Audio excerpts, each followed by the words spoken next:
In this session, we're still busy looking at stock price lists.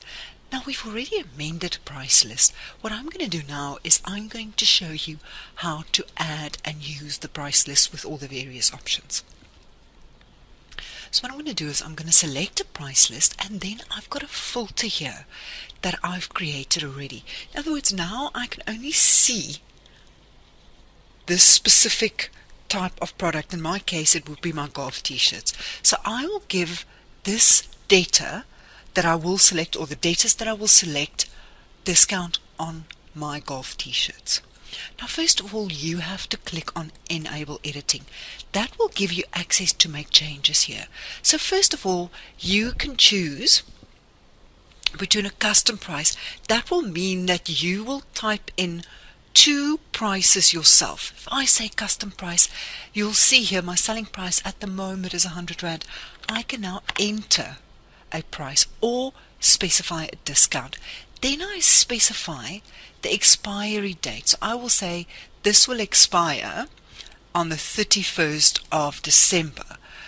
My next price I can say will be 93, and now I can specify the expiry date can be in a month's time. So the next option would be you can choose an actual price. So now you'll see my normal price is 100. Now I can give discount, and I can specify the expiry date again. You can then also have a second price.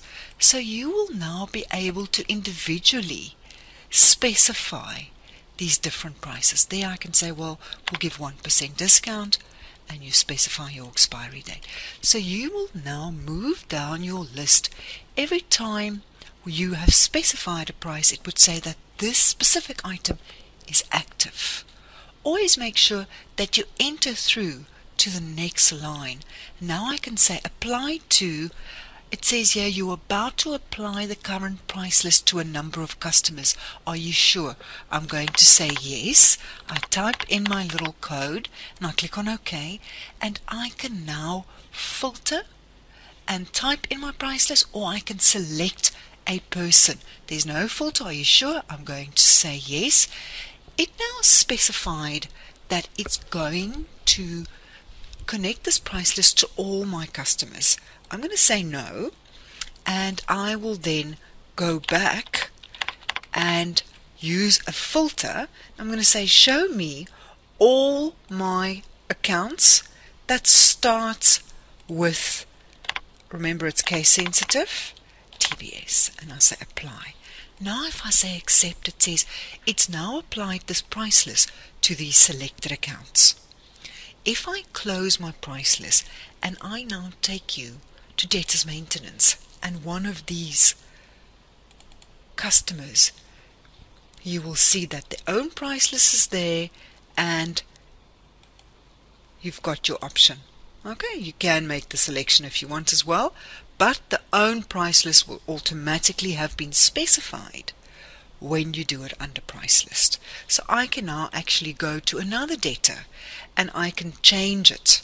I can say own price and choose a specific price list. And that concludes this session of how to add different products to a price list.